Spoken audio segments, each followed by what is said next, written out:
Hello, everyone, and welcome to episode 64 of the WMMA 5 series there on the channel. It's getting kind of hard to keep up with them now. Dear God, as we keep it going with almost our final show 2006. It is Final Conflict Absolute, the end of the Heavyweight Grand Prix. Will happen here tonight as our 11 fight card. Crazy. That is a ginormous card. I was thinking about cutting maybe the prelim, but I don't know. It's fine. It's fine. 11 fight card.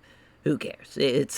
We're gonna crown a heavyweight Grand Prix winner. I was about to say champion, but not really champions. They're just the winner of the Grand Prix. They'll take on the winner of the Big Nog Simi Shalette fight that's happening at Shockwave to end out the year.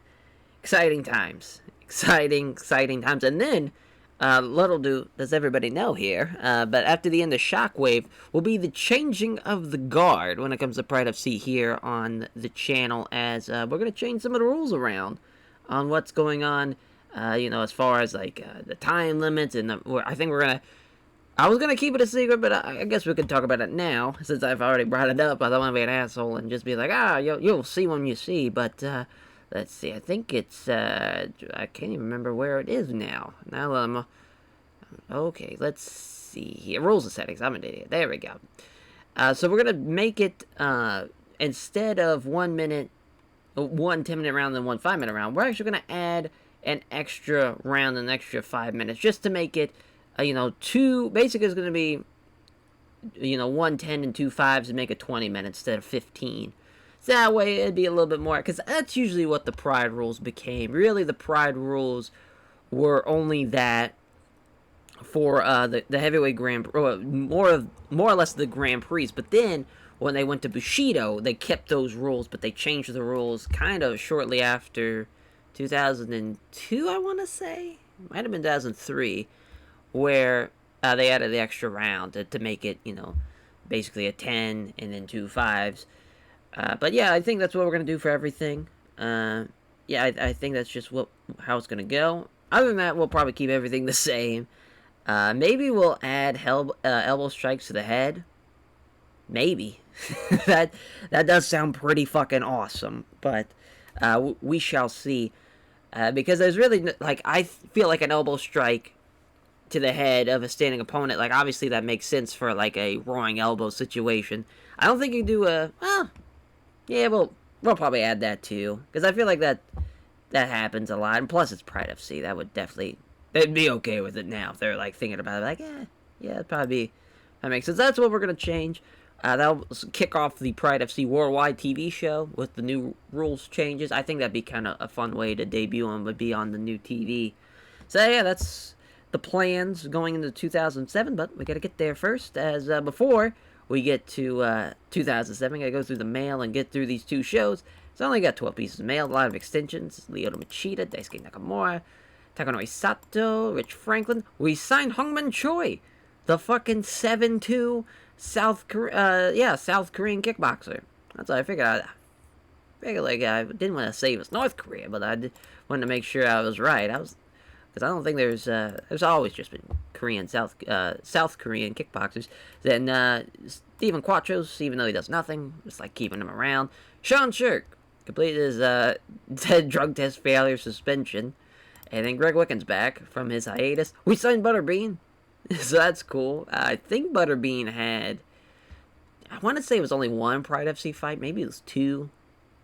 That's always fine. I think he's 43 here. Yeah, 40. It's 4 and 3 for 3 and 4 rather, for Jasper, Alabama.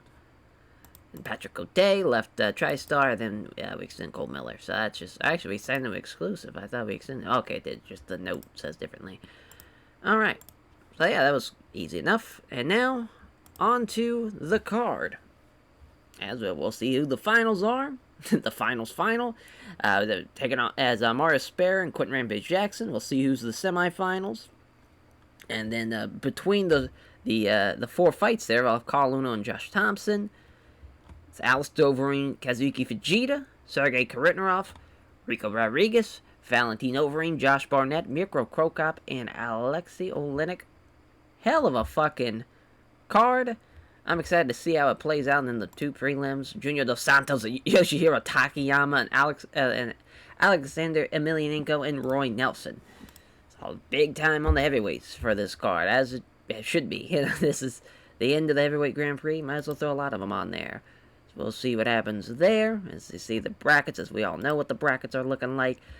The Zen Machine, Mario Sparrow, taking on Quentin Rampage Jackson. As both fighters are world-ranked light heavyweights, as Mario is 8th and Jackson is 22nd. Look at set picks have it 6-1 though, with Mario Sparrow having one backer here and Jim.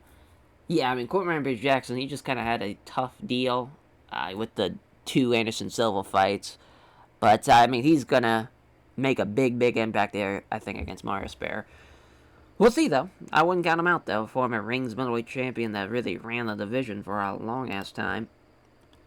As Carl Luna taking on Josh the Punk Thompson. As they fought once before at UFC 75, which Carl Luna won by split decision. They're fighting here at Final Conflict Absolute. Both fighters are world-ranked welterweights, even though they're more lightweights here. You get the gist, as the whole fucking fight world is upside down. Thompson trains at Team Punishment, as Uno has an overall record of 1-2 against other members of that team, as Josh Thompson is 7-0 on the Blur Cat stat picks. That is very interesting, as Josh Thompson is coming in 1-0. He's 12-3. Obviously, has already lost to Carl Luna. He's lost to Joe Stevenson and Jens Pulver's 3 losses. He just beat Cristiano Marciello at Pride 32's Real Deal. This should be a hell of a fight, though. I think they're both, both can do it all. You have a judokan in Carl Uno, you have a kickboxer in Josh Thompson. You see Carl Uno really loves using that rear naked choke, as he's gotten a good bit of wins because of that. He just lost to Tucker Norigomi, though, but he did beat Scott Hines. It's not really a big deal, but he's beaten Josh Thompson before, and he's also lost to Joe Stevenson, like Josh Thompson, and he's lost to Dean Thomas and Michael Saquinuk. But, I mean, we'll see what happens. I just think it's going to be a little fight, as Thompson trains at Team Punishment, as Uno has an overall record of 1-2 against other members of that team, and, yeah, Josh Thompson, 7-zip on the Blur Cat stat picks. I don't know why I felt like I need to go over that again, but fuck it. As there's now 2 fucking tournaments it shows. They fought once before at Pride 12's Cold Fury in 2001. Kind of crazy. 5 years ago, Kazuchika Vegeta won that fight. It's now Alistair Overeem. I think he's going to demolish the man. But here's a man. Kazuchika Vegeta has beaten Alistair Overeem. He's beaten Mirko Krokop. But I think he's met his match here. That was Overeem has finished 4 of his last 5 opponents now. He's 3rd ranked heavyweight in Pride. Vegeta's 25th. Overeem is the large margin favorite. 9-4 is Kazuchika Vegeta. He's lost to Big Ben Rothwell, Fedor, Naoya Ogawa, and Ken Shamrock. Just kind of crazy when you see like Alistair Overeem, Alexei Oleinik, Mirko Krokop. That's 3 guys that are still in this heavyweight Grand Prix that he's beaten. Let's see if Alistair Overeem can get his revenge, or if Kazuchika Vegeta has the upset of the century here. Sergey Kharitonov taking on Rico Suave Rodriguez. Rodriguez submitted 4 of his last 5 opponents. Both fighters are world-ranked super heavyweights. Kharitonov is 5th, Rodriguez is 14th. As Kharitonov has won 3 of his last 5 fights by decision. First time they fought. Now he's going to have a significant weight advantage. Does Rico Rodriguez for this fight, but Blur Cat stat picks still have it 7-0 for Kharitonov being 7-0. So that should be, I mean, Sergey has really been just a problem and a half. 14-1, 6-0 in Prize, beaten some of the best, Fedor, Josh Barnett, Pedro Hizzo twice, Mark Coleman, TK, well, maybe not the best, in regards to Seo Shikashka. But, still some bad motherfuckers he has beaten, and he's just been on a fucking warpath right now. Should be interesting to see how it goes with this fight here against Rico Rodriguez, as Rigo is 2-1. Pride FC, he lost his debut against Heath Herring, then beat Marco Hoos and Heath Herring to avenge that loss. He really submission expert. Rear naked chokes seem to be his specialty, but he's won with a Darce choke and a guillotine. That guillotine was before the mod, so, and a couple of arm bars you see there. But I mean, yeah, he's definitely someone in real life, a former UFC heavyweight champion, but here in this mod, he was not a heavyweight champion. But I mean, it should be a pretty exciting fight. I just think Sergey's just on a warpath right now. That's why it's the Blur Cat stat picks have it 7-0. I think it's going to be a lot closer than that. It's Valentin the Python Overeem is going to take on the Bay-faced assassin Josh Barnett. As Overeem, it's one thing, his last 5 fights by decision. I don't know how the tournament's going to stack here, but it would be kind of funny if both Alistair and Valentin win and they'd have to face each other. But obviously, he's a tall task here against Josh Barnett, who's going to have a significant weight advantage and is going to be the favorite by a huge margin on the betting odds. Obviously, Blurcat picks up at 7-0. Josh Barnett, there for a hot minute, was losing a lot more than he was winning. He lost 3 straight from 04 to 05, just a 2-year skid. But losing to Pete Williams, Arlovsky, and Sergey. He's lost to Big Nog and he's lost to Ice Cold Igor. But he's gotten some wins underneath his belt. Granted, he's had quite the easier path to the finals, as a lot more than other people have, as Mara Spare and Hideki Yoshida. I mean, those guys, I would say they have losing records in Pride FC, at least. I mean, that's just not great, but I feel like he needed that Mara Spare fight, and then also the Hideki Yoshida. I mean, he just kind of can't help what you're going to face in the second round. Just kind of is what it is, but, I mean, Valentin Overeem, he is 4-1, has 1 loss against Tim Silva. He's beaten, I mean, Giant Silva doesn't really count as a fight because he's Giant Silva. He's beaten Alexei Olenek, he's beaten Roy Nelson, he's beaten Ogawa. He's also lost to Sergey and Andrei Semenov in M1, and Roman Savachka in M1 too. So, I mean, those 3 guys are all, obviously in part of Pride FC. It kind of seems like that's where the guys who belong kind of in Pride FC, he usually loses to, but he did beat Alexei Olenek. And I guess Roy Nelson, yeah, I'd say Ogawa deserves that too. Maybe that's just kind of half and half here, but he's on the 2-fight win streak. It's going to be tough for him to take on Josh Barnett, but Godspeed. Mirko Krokop taking on the Bow Constrictor, Alexei Olenek. Krokop's been on a path as well. He's won 5 straight. He's the 6th-ranked heavyweight in Pride. He is 9-1. His only losses against Kazuki Vegeta as Shockwave. I mean, he's beaten someone, a lot of the... I mean, he's beaten Andrei Arlovsky, though. He's beaten Pete Williams. Definitely the toughest of the, I think, as far as anyone is concerned, as far as who's made it this far in the tournament. He's definitely had the toughest path, beating both Arlovsky and Pete Williams, 2 guys who are very, very good, who have winning records in Pride FC, and also 2 guys who have taken on the champion, too. So, I mean, the 2 guys have had title fights, and he's knocked them out in the first round both times. But, I mean, I'm going to try to keep my bias at the door for this one, but if Mirko Krokop wins this goddamn thing, like, that would be so fucking awesome. And then, let's say Shalette beats Big Nog. You have Shalette and Mirko Krokop as a heavyweight title fight. Like, that'd be fucking amazing. But he's got Alexei Olenek, though. Alexei Olenek, a man who has won by a twister. He has been, he's 6-5. He's beaten Don Fry twice. He's beaten Gary Goodrich. He's beaten Gilbert Yvel. After his kind of short little stint in Pride FC, we kind of let him do a lot of M1 fights there. He was on a standard contract. He won 2 straight, and it's kind of like, all right, let's keep him under our belts here and sign him to a written deal. He lost to Mark Coleman, which is not a good sign. But I mean, his past 5 fights, 2 of them been good. One of them's been great. Obviously that was the M1 fight, but I mean, that fucking Gilbert Yvel fight was insane. That was probably one of my favorite fights of the season. There's been a lot of great fights throughout the series, but that's definitely in my top 5 for sure. A lot of fun there. It's just Krokop's gonna have the 6-inch reach advantage. It's gonna be tough for Alexei Olenek. Let's see if he can pull out the win. And then Junior Dos Santos taking on Yoshihiro Takayama in his pro debut, and he's got a large margin favorite. Dos Santos is the fucking man. One of my favorite heavyweights of really this past decade, as really towards now into the 2020s. He's not the same Dos Santos that he used to be, but he could fucking throw the leather. That man was a savage. And Yoshihiro Takayama has a tall task here, even though he's going to probably be... Oh, actually, no. I always forget Junior Santos is 6'4". He's always someone that it just seems like he's like 6'1", 6'2". I don't know why. That's just some guys who just, you kind of forget how tall they are. But, I mean, this should be a hell of a heavyweight fight. I wouldn't expect Takayama making it out of the first round. He's probably going to get knocked the fuck out, but he does have a significant weight advantage. Maybe that can save him. As Alexander Emelianenko taking on Roy Big Country Nelson. Emelianenko has won 4 of his last 5 has finished 4 of his last 5 opponents, as Nelson has finished 3 of the last 5. First time they have fought is Emelianenko's going to have an 8-inch reach advantage. That is huge. Huge.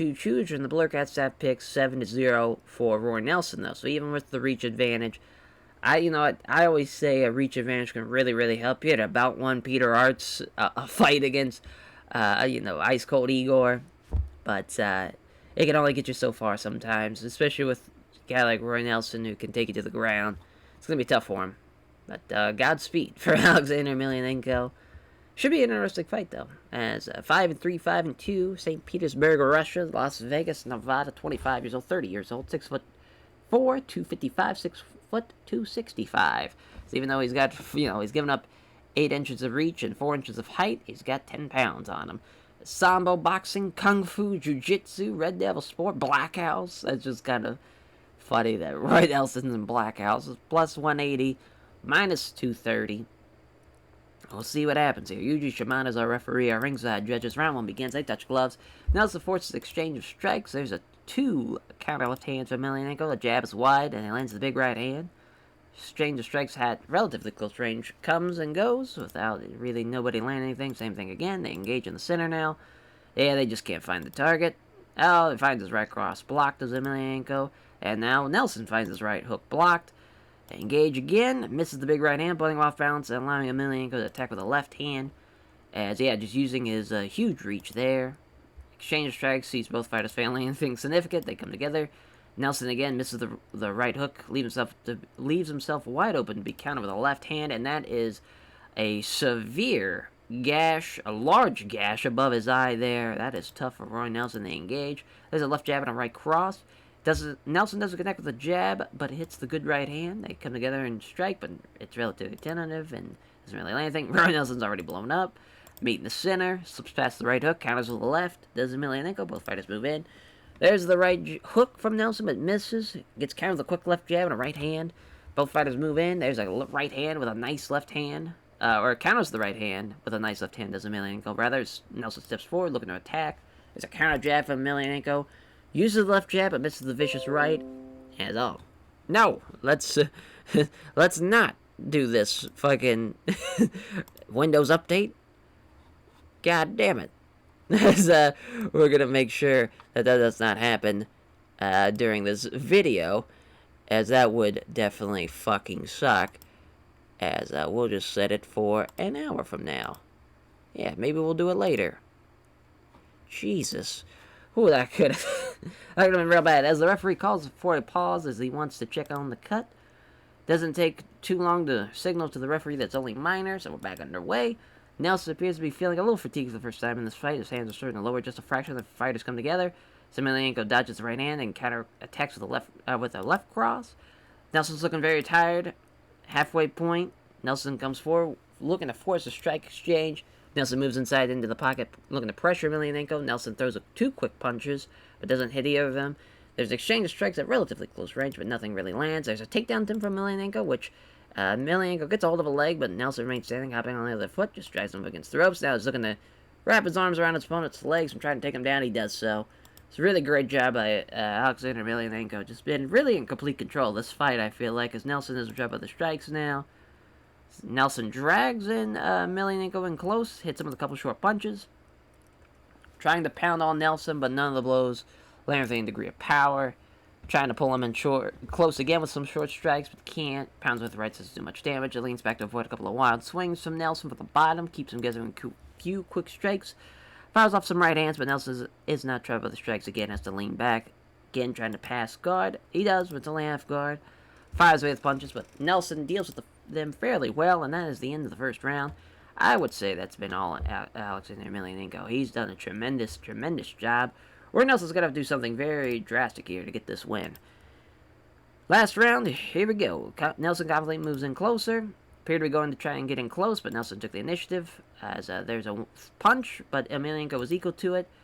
Again, the exchange strikes at relatively close range, but nothing really lands. Attacks with strikes does Nelson. There's 2 left hands for Emelianenko. There's a 1-2, but Emelianenko again was equal to it. Yeah, Nelson's just about to die from exhaustion at this point, as Emelianenko is starting to give First hand, they're starting to tire touch. Nelson throws a punch, but Emelianenko's ego to it, and with a clear opportunity, Emelianenko's able to move in fast and clinch with him, trying to muscle him against ropes. See, Nelson doesn't let himself be driven back. Using his wrestling skills, Emelianenko's trying to push him against ropes. Nelson out-wrestles him, though, now looking for the trip takedown, can't get it. What a great block by Emelianenko. Now he's got control of the grapple yet again, trying to muscle him against the ropes. He does so. Looking to go down low, grab both legs. He does again. Emelianenko's just on another level, it seems like, right now. It pounds away, but Nelson calmly deals with him. Doesn't let Nelson pull him in close and be smothered. Attempts to pass guard and gain better positioning, as Nelson comfortably blocks him, keeps him in guard.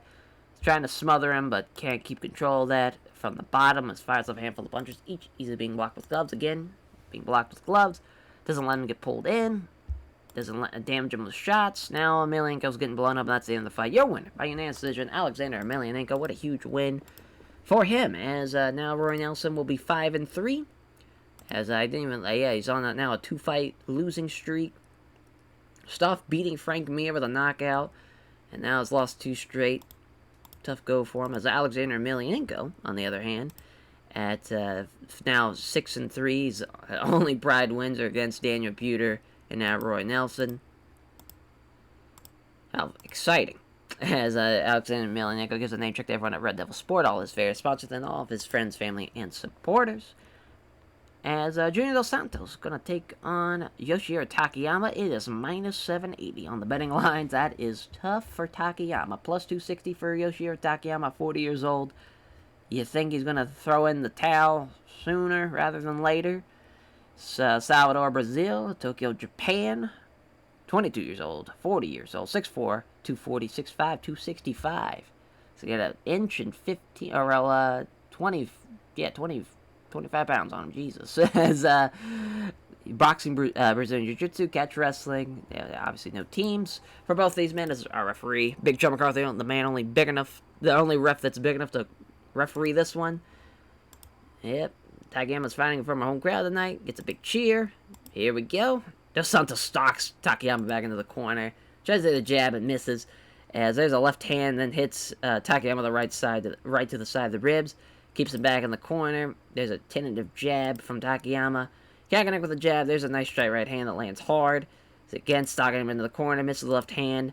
There's a jab and then the right hand to the body. Just body shots from Junior Dos Santos. They trade. They stand and trade in the center of the ring, but neither fighter can trade.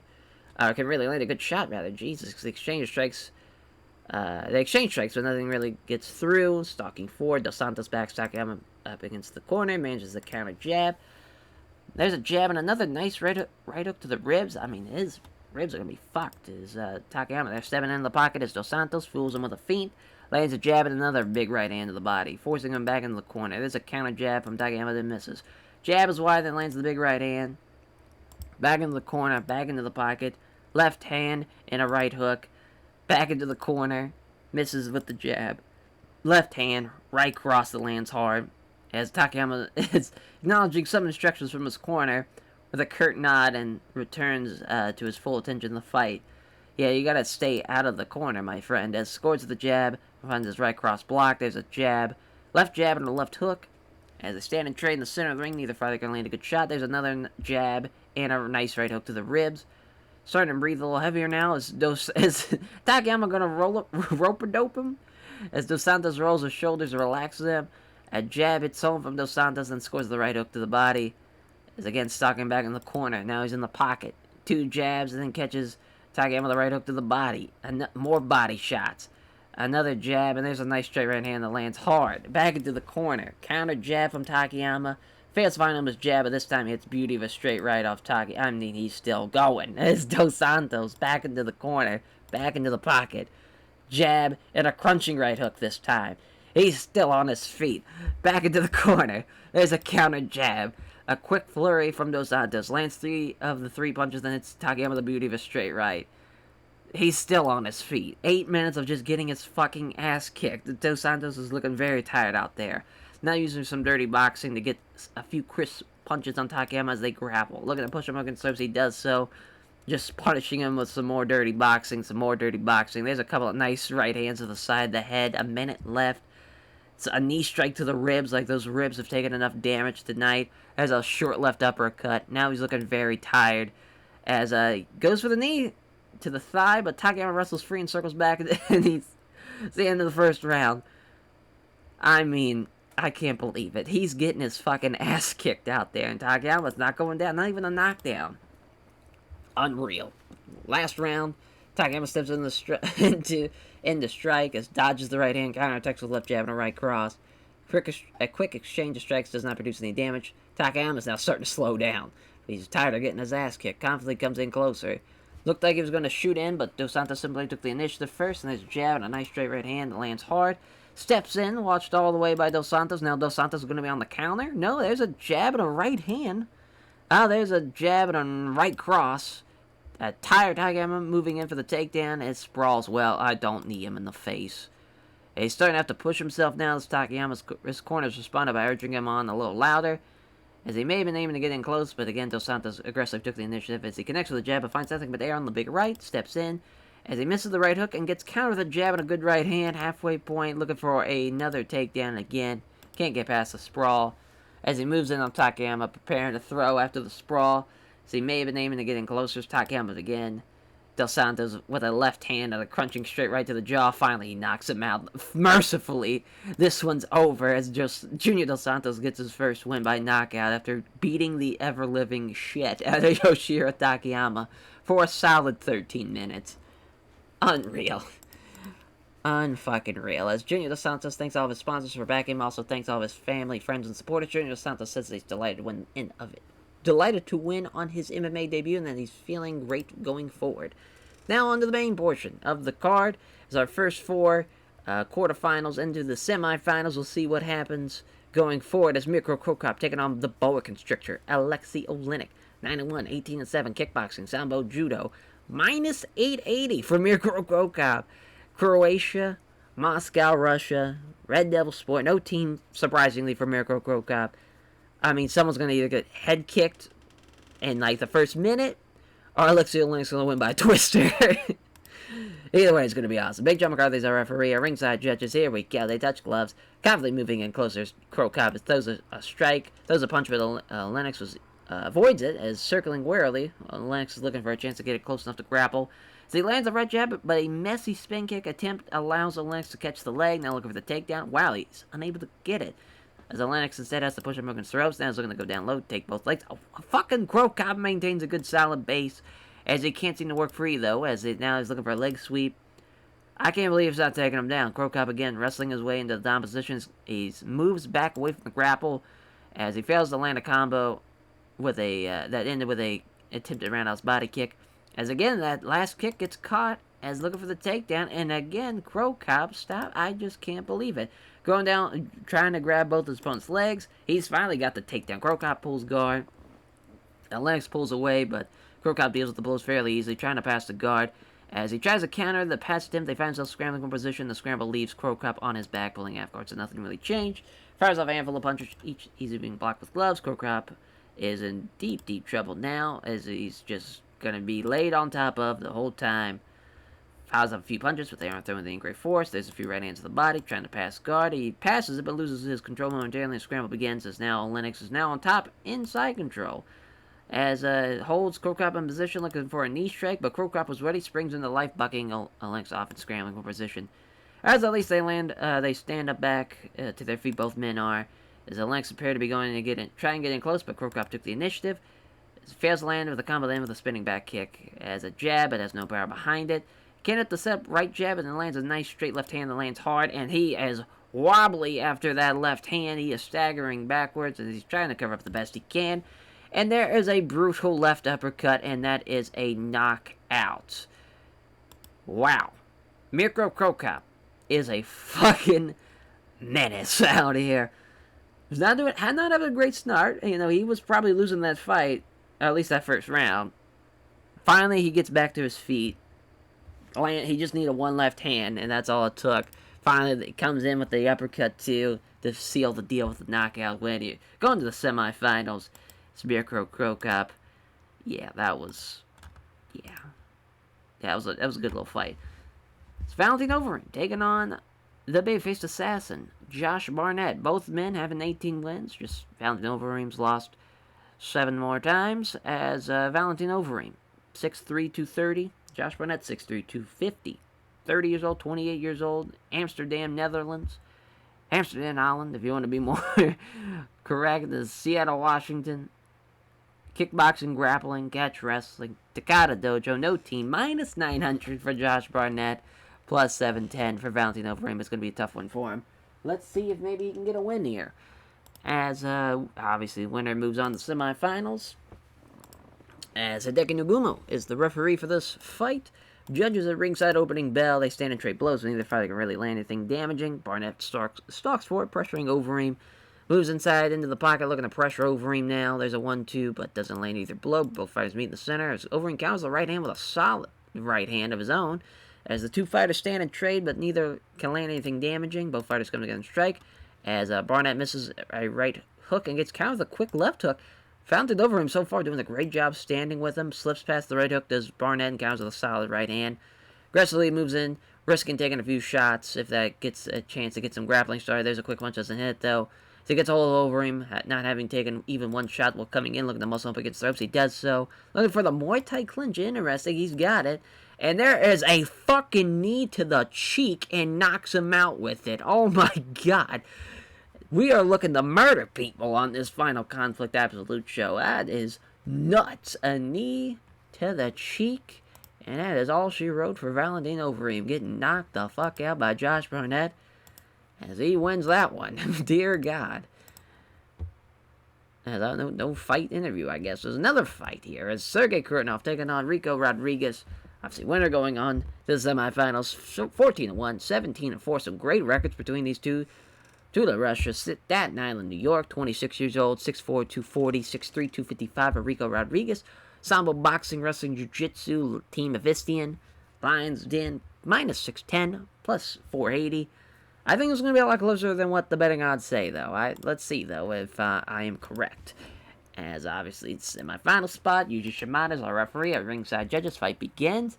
Sergey rather obviously ignores the offer to touch the gloves, moving in close, looking to open up an attack. There's a weak flicked left-hand jab from Kurtinov. There's a punch from Kurtinov, but it fails to land. Or Rico, rather, with the left-hand jab, the weak flicked left-hand jab. Up close, we start wrestling. Looks like he's getting the better of the clinch to Sergey. Can't keep control of Rodriguez, though, as he's soon being pushed around, looking for the trip takedown. What an excellent outside. What? As, no, that shouldn't be it. As, waiting now. I already said waiting now. That fucking, yeah, as an excellent outside leg trip sees Kurtinov get thrown to the mat. As the takedown allows Rodriguez to take the back. As he pounds away, but unable to land many clean shots. Trying to get both hooks in, but he can't. Tries to move Rodriguez off his back, but he can't. Prevents Rodriguez from getting in his hooks in. Tries to turn over and sweep Rodriguez, but he can't do that either. Tries to get a body triangle hooked up, but he can't. Tries to turn over and sweep Rodriguez, but he can't do that either. Tries to increase his control by applying a body triangle, but Kurtinov fights off. Tries to roll, but doesn't budge Rodriguez. Tries to get his hooks in, but he can't. Tries to turn over and sweep Rodriguez, but he can't do that either. Finally, they stand him back up. They exchange of strikes at relatively close range, where nothing really lands. Halfway point in the first round, there's a weak quick left-hand jab from Rodriguez again. So he can't connect with the jab. It hits Rodriguez with the beauty of a straight right to Sergey. Now he's trying to get in close to Rodriguez, trying to get a clinch started, looking for another takedown. Nicely job by Rico. He knows that's his strength there on the ground. And he's got to keep the Sambo Boxing fucking 6'4" gargantuan down on the mat. Keep him down there. As Rodriguez trying to get out of half guard into a better position. Passive attempt results in a scramble for position as Kurtinov tries to get him back to his feet. Scramble leaves Sergey on his back, pulling half guard. Tries to pound on Sergey, but none of the blows have any degree of power. Some underhooks to try to get some separation, then quickly starts to scramble. It's a bad choice, though, as Rodriguez just seizes that chance to leap forward and secures that control. Takes a few moments to plan ahead. With some right hands there. Fires a few punches as he's trying to catch his breath. Trying to transition to guard, but Sergey can't do it. There's a knee strike to the ribs by Rodriguez. There's a knee strike now just above the hip. Another knee strike to the ribs. Minute left. Another knee strike to the ribs. More knee strikes to the ribs. Unlimited some right hands, but fairly minimal damage. Tries to pull guard on Rodriguez, but doesn't get in with the attempt. And that is the end of the first round. Man, that is all Rico Rodriguez. That's the thing with these wrestling jiu-jitsu guys. Jesus Christ. They are, if they're in their element, it's hard to stop them. Even with a Sambo Boxing talent of Sergey Kurtinov, can't do anything about it. If you get taken down to the ground, you're just kind of stuck there. You're at the mercy of your opponent until the referee either stand you back up or you get out of it somehow. And it's just been all Rico Rodriguez. Sergey's going to have to knock him out at this point to win this fight. Takedown 10 from Sergey right out of the gate. All right, well, that's a good way to start. That big takedown ends up in half guard. A few punches there trying to sweep Sergey, but can't do it. Looking to catch his breath, but Sergey is content just to throw a couple punches to the body now. Fires off a handful of punches, each easily being blocked with gloves. Blocks Rodriguez as he tries to sweep. Doing a great job just keeping control of this entire round, trying to sweep him, but he can't. Throws a few right hands, takes a moment to plant ahead, trying to sweep him again. Yuji Shimada stands back up with a minute 36. Rodriguez starting to slow down and tension, perhaps conserving low energy. Can't connect with the jab and lands the right hand.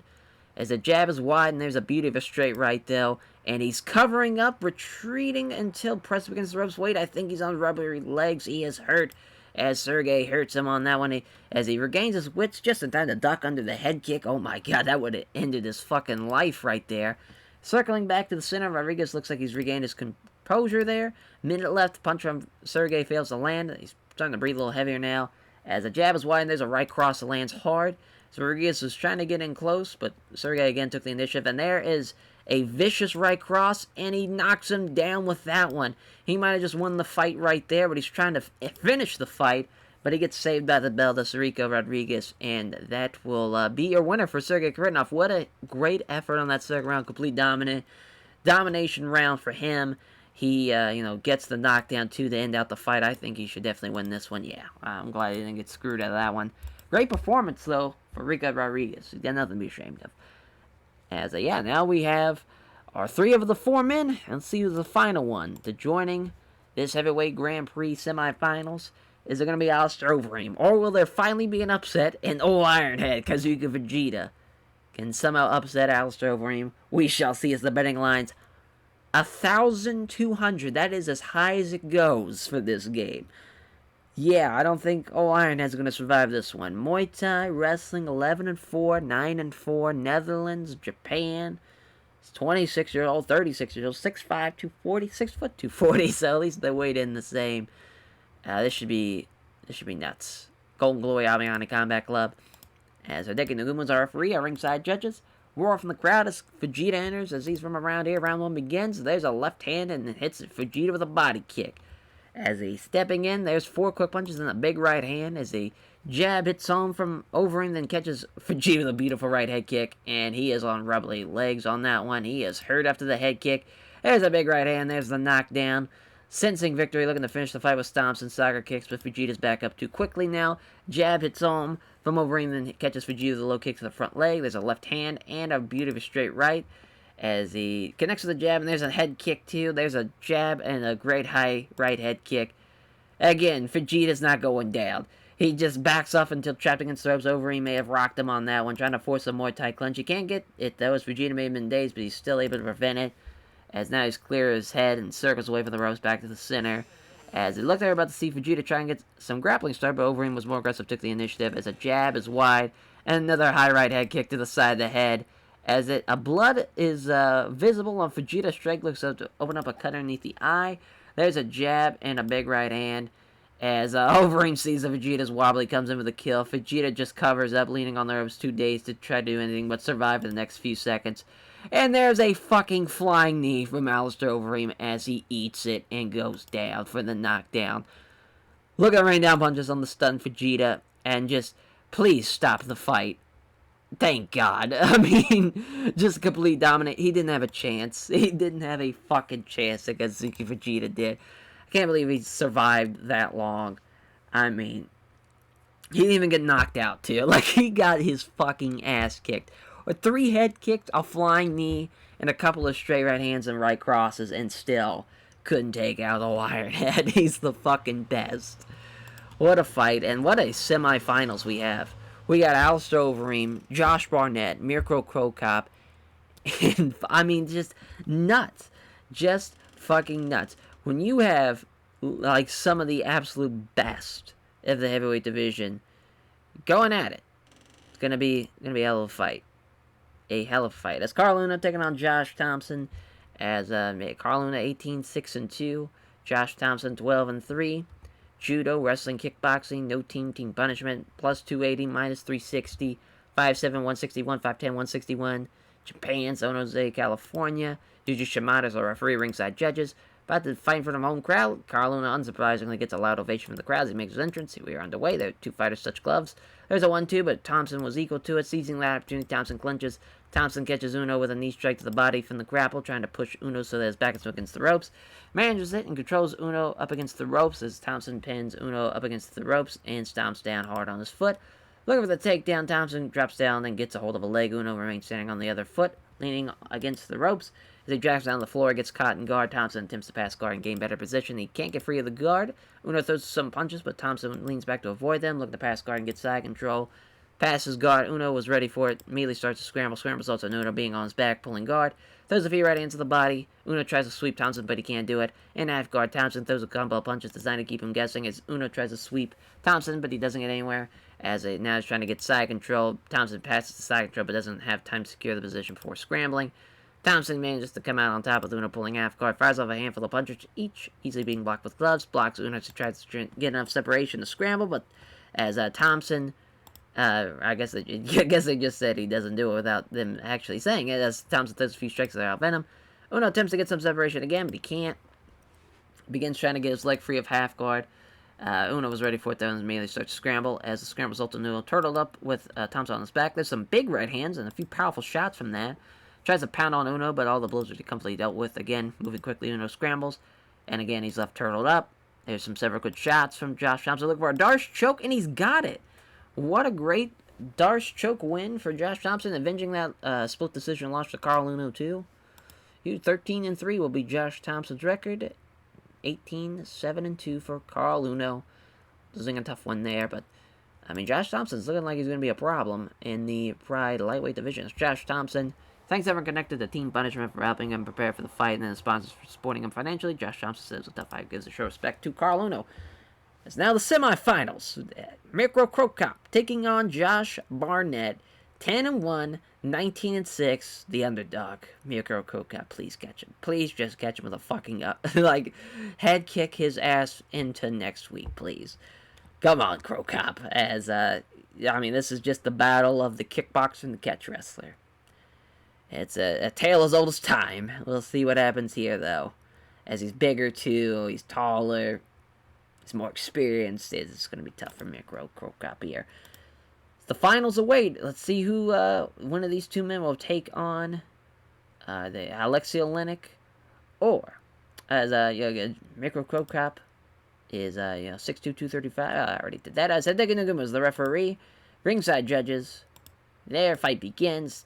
They touch gloves to start it off. Both fighters come together and strike. Barnett uses the left jab and misses the attempted shot to the body. Krokop scores the brace of jabs, also lands a right kick to the rib cage. Looking for a takedown. He's got it.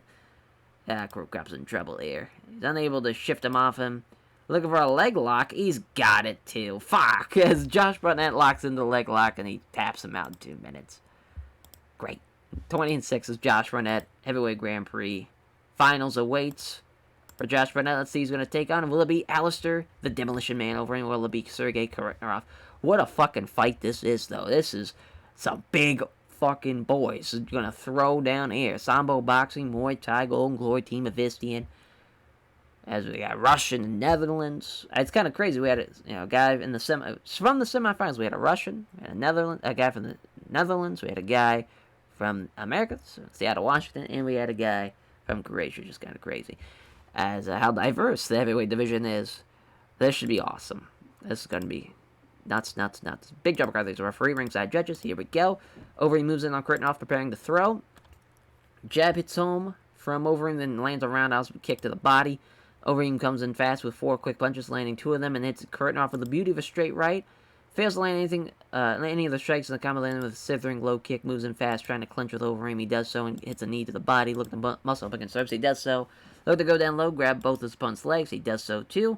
Now he's on top of a turtled up Overeem. Tries to pound on Overeem, but none of the blows land with any degree of power. Taking advantage of the pause, Overeem scrambles back up, but Kurtinoff gets back control of it as well. Looking to fucking slam him. Holy shit. I guess he just doesn't say what type of slam, but he's picking up a big-ass man in Alistair Overeem as he lands face first, and Kurtinoff holds on to take his back. Pounds away with rights, a couple of heavy shots get through, and rock Overeem. Tries to get both hooks in, but he can't manage it. Tries to block him, as he's got both hooks in now. Looking for the rear naked choke. Overeem doesn't allow it. Maintains his hooks, desperate. Despite Overeem trying to break them. Looking for another rear naked choke, and again, breaks it. Trying to break free of the hooks. Looking for the rear naked choke, and again, he stops him. Blocks the attempt to roll him off his back, as he's trying to increase by his control by getting both hooks in, but again, Overeem blocks him again. Just keep on blocking and blocking each other, but unloads some big right hands as Overeem covers up well. Again, trying to get both hooks in. Blocks Overeem as he tries to roll. Tries to increase his control by applying a body triangle. Overeem fights that off, too. Overeem tries to move Kurtner off his back, but he can't. Looking for the rear naked choke. And again, he can't get it. Can we get a separation? Something can happen. Doesn't allow the rear naked choke yet again, and that is the end of the first round. Well, that was all Sergey. Thanks to just taking his back and trying to go for a rear naked choke 5 times. Alistair Overeem's got to do something. He's going to have to knock him out at this point. It's tough. Tough. I really wish that ref would have stood him back up, but that's the way she goes. So, 2 fighters engage. As he misses the big right hand of Sergey, and he gets countered with a left jab and a right cross. They meet in the center and start to strike. Uses the left jab. Doesn't connect with a low kick, though. There's a good right hand from Sergey. Starting to slow down a touch, perhaps conserving a little energy, as Overeem's still moving well, but he's definitely breathing a little deeper now. There's exchange of strikes at relatively close range, but nothing really lands. Shoots in on Overeem, as he's got it too, and that's probably pretty much the deal ender. It looks like we're going to have Sergey and Josh Barnett. Wait a minute, Overeem on the bottom of an armbar. Sergey blocks it. In guard, Sergey's cadet just throw a couple punches to the body. Halfway point in the second round, there's a few right hands to the body. Overeem pulls Kurtnoff in close, hits him with a couple of short punches to the side of the head. There's a few strikes there without venom. As Overeem applies double underhooks, keeping Sergey from launching any attacks. Minute left now. Pounds away with rights, doesn't do much damage. Trying to sweep from the bottom, he can't. Big John McCarthy finally stands back up with 28 seconds left. Maybe a little too late now. Once the grappling started, appears willing to aggressively come in and do so, even if it means risking getting hit. Jab and a straight right. As though there's a gash above the eye of Sergey, and that's the end of the fight. Yeah, decision win for Sergey Kurtnov, I'm sure. Yep, that's a tough loss for Alistair Overeem. Now, finals are set. Sergey Kurtnov and Alistair Overeem. What a hell of a... I mean, this has been a great night. There's been a lot of great fights. The heavyweights, they know how to do a Grand Prix. They're fucking showing out here. As now for our co-main event, to give those 2 fighters a rest here. Mario Spare taking on Quentin Rampage Jackson, 15-4, 10-4-1. Brazilian Jiu-Jitsu, Wrestling, Boxing, Budokan Luta Livre, no team, minus 310, plus 240. 40 years old is Mario Spare, 6'2", 205, 6'1", 205. Brazil, Nashville, Tennessee.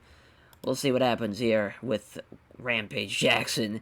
He might just end his fucking life in 30 seconds. We'd have to bring Sergey right back out here. Take on Josh Burnett as the judges. For the fight, round 1 begins. There's a jab and misses the big right. As there's a jab is wide and there's a crunching straight right. Well, there's a knockdown. Quickly pouncing, looking to rain down punches on the stunned Mario Spare. Pounds away. Spare is barely able to offer any defense. Yuji Shimada has to just jump in there and stop the fight. Yeah, I mean, that's what happens when you take on Quentin Rampage Jackson sometimes. There's a fight that ends in a minute. So now we have our main event. And Sergey's going to come right back out there. Hope you enjoyed your 40-second rest. Hopefully the entrances were like 5 minutes. So at least you got some type of rest. As Quentin Rampage Jackson thanks all of his sponsors for backing him. And then also thanks his family, friends, and supporters. The interviewer asks who would be interested in fighting next. He replies that it's a shame that Jeremy Horn is too much of a coward to face him. Otherwise, that'd be a good fight. I like that we got to set that up. That'd be... I always love when someone calls the other guy a coward. So to see who's going to take on Big Nog... We got Josh Burnett, someone who's faced Big Nog, twice now? No, just once. Or no, it has been twice. So he beat him back at Pride 16 at Beast from the East. Then he lost to him when he was the champion of Final Conflict 2003. So, I mean, could have the trilogy fight. Makes a whole lot of sense. Would be a lot of fun to see that. He's now won... 4 straight now, after the 2 wins here tonight. As for Sergey Kurtnov, 16-1 would be a fresh new contest for Big Nog. He's beaten Fedor, he's beaten Josh Barnett in the past. He's beaten Pedro Hizzo twice. It's going to be interesting. It's going to be interesting here. Minus 180 plus 140. This should be interesting, though. Should be very, very interesting. Heavyweight Grand Prix Finals is here. Let's see what happens. Yuji Shimada, the referee, ringside judges, round 1 begins. As I thought I hit it. Okay, did not. As I ignores the offer to touch gloves.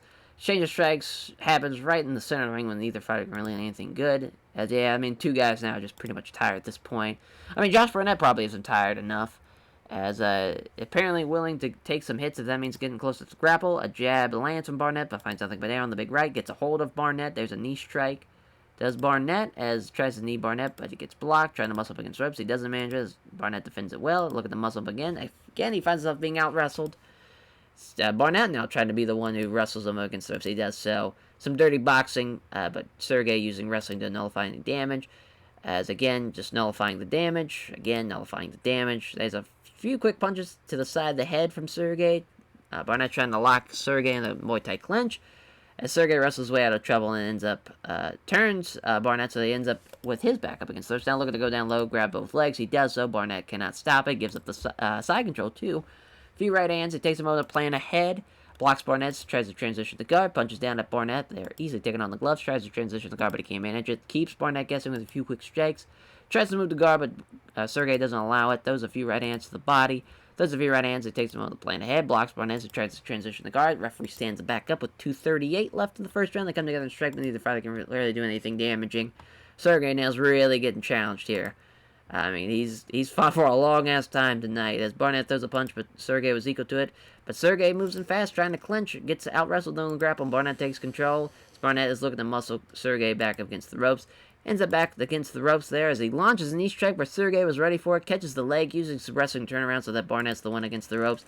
A few short punches to the ribs as Barnett fights back. The end of the round is coming quick, and there's a minute left. Trying to take Barnett down with a trip. He does so. It's a slick trip, and he's left down under side control. Sergey keeps Barnett guessing a few quick strikes. He blocks the attempt to pull guard, and that is the end. First round. I would say Sergey's winning the fight for sure. You see the fight metrics. It's not even close for Josh Barnett. He's going to have to finish the fight to win this now. As he might be 17-1 to end out the night and have 2 wins over Josh Barnett and 2 wins over Pedro Izzo. Final round begins. Sergey confidently moves in closer, looking to throw some strikes. He can't connect with a jab and catches Barnett with a right hook. Looking very tired of Sergey now, moving in fast. There's a right hand that gets kind of with a left hook. As he grabs him, looking shattered as Barnett pulls him into a clinch, trying to push him against the ropes. He does so, now he's got him pinned. There's some dirty boxing from Sergey. Is aware of the danger and using wrestling to prevent any damage from happening as, again, just the two men are just kind of at a stalemate when it comes to grappling against the ropes. Barnett's looking to get him into a Muay Thai clinch. Obviously, that gets blocked. Looking for it again. He's got it this time, though. But he immediately wrestles free out of it. Halfway point in the second round. Barnett's now starting to slow down a touch. Two fighters come together. There's a leg kick easily checked by Barnett. There's a right hand that misses from Sergey. Two fighters stand in trade strikes, but neither can really land a significant blow, as Sergey's just defeated at this point. Just physically couldn't do it. Manages to control Sergey up against the ropes. He's using his wrestling skills to prevent Barnett from attacking with dirty boxing. Goes to use some dirty boxing, but Sergey is aware of the danger of using wrestling to prevent any damage from happening. As Barnett's aiming to get Sergey into a Muay Thai clinch, achieves it, and Sergey could not fight out of it.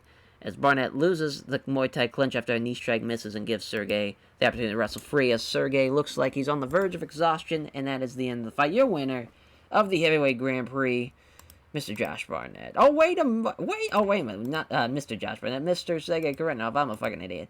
Yeah, Sergey killed him the whole time. As, your Heavyweight Grand Prix winner. I think if there was a guy who was the odds-on favorite, I mean, he did his thing. He was a man at 16-1 going into this night. And going into the tournament, had beaten Pedro Izzo and Josh Barnett. 2 big wins to help you help you going into it.